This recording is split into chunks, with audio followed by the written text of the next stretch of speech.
This is breaking news on 8 News Now. We're following breaking news from the west side. Metro Police are investigating a homicide in the area of Cimarron and Charleston. It happened around 3:30 this morning. We are working to get the latest. We have a crew on the way to the scene and we'll bring you updates throughout the day. Thanks for joining us. I'm Nia Wong. A Saturday morning worship service turns deadly. 11 people are confirmed dead following a shooting at a synagogue in Pennsylvania. Stacey Cohen has been on the scene in Pittsburgh as detectives investigate. The suspect is in custody, but the investigation is by no means over here in Pittsburgh, Pennsylvania. On Saturday morning around 10 a.m., a gunman armed with an assault-style weapon and multiple handguns stormed into the Tree of Life Synagogue and opened fire. 11 people were killed, 6 injured, including 2 police officers. The alleged gunman, 46-year-old Robert Bowers, was shot multiple times by police. He was injured and is in a hospital in fair condition. He is now facing 29 federal criminal charges, including firearms violations and hate crimes violations. Bowers is said to have posted many anti-Semitic remarks on social media, including a remark just 5 minutes before the shooting broke out here at the synagogue. Members of the Squirrel Hill community are enraged and heartbroken. I think everyone will remember October 27th. I think that's going to be a date that's etched in everybody's mind. But I think that Squirrel Hill is strong, and we're going to remain that way. Ann's 16-year-old daughter, Cody, was one of the people behind the organizing of a vigil. A large crowd gathered outside the Sixth Presbyterian Church to pray, to sing, to light candles, to honor those community members whom they have lost. And they are vowing for swift justice here in Pennsylvania when this is all said and done. Reporting in Pittsburgh, I'm Stacey Cohen. Back to you. Here in the Valley, Metro Police are investigating their 21st officer-involved shooting so far this year. It happened just after midnight yesterday near Decatur and Robindale. Police say a man was acting suspiciously with what appeared to be a baton-like weapon. Officers shot and killed him after he allegedly refused to drop it and moved towards them. Another shooting has left a man dead in North Las Vegas. This happened Friday night near Cheyenne and Civic Center Drive. Police say someone shot a 20-year-old man while he was having a conversation with a group of people outside of an apartment. Police are still searching for the suspect, but if you do know anything, you're urged to call Crime Stoppers. And a woman is dead after an apartment fire in the East Valley. This happened just after 5 Saturday morning at the Corona del Sol apartments near Charleston and Lamb. Firefighters put the fire out in about 15 minutes, but they found her body afterwards. Investigators believe the fire started in the bedroom, and they're still looking for an exact cause. No one else was hurt. Turning an eye to weather, we're getting deeper into fall, so get ready for us to dip into cooler temperatures. Sally Jaramillo has it all in her Weather Now forecast. Sally?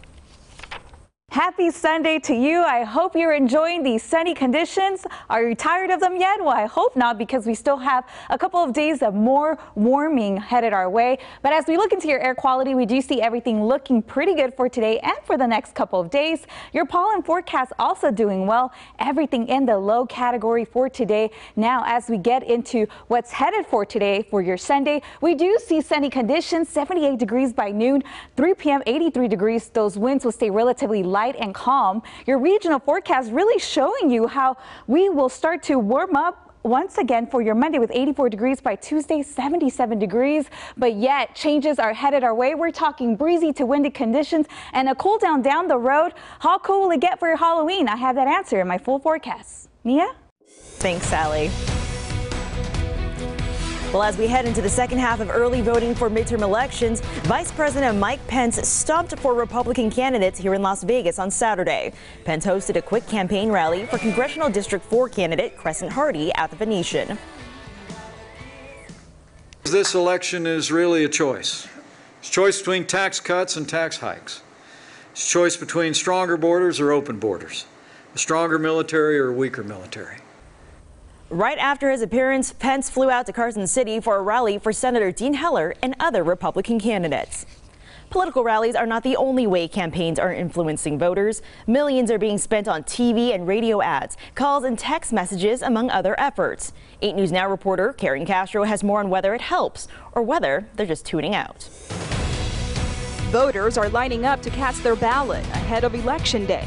I wish that once you cast it, like the phone calls would just go away. But they won't. Neither will the TV ads. Nevada firefighters strongly oppose Question 3's electricity deregulation proposal. The century-old, outdated electric utility monopoly. No choice for Nevadans. Efforts for and against Question 3 have surpassed $100 million. The same amount is true altogether for the congressional and Senate races in Nevada. I think it's a gross waste of money, just like I think most people made up their minds some time ago. The voters we spoke with do not believe political advertising is effective, and they don't agree with negative ads. We know that it takes voters approximately 21 times to see a message to really get it.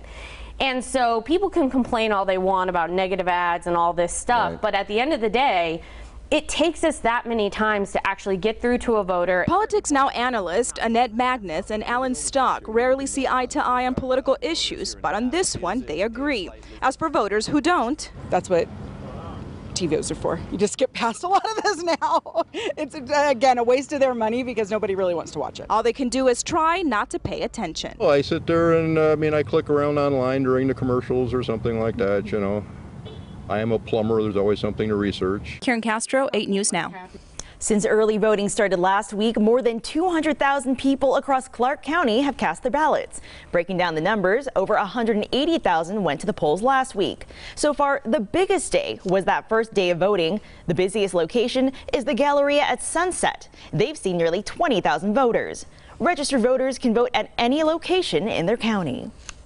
Also, remember, 8 News Now is your local election headquarters, keeping you up to date in all things politics ahead of the midterm election, on air and online at LasVegasNow.com. Halloween is just days away, but hundreds flock to downtown Las Vegas this weekend to start celebrating the holiday early, putting law enforcement on high alert.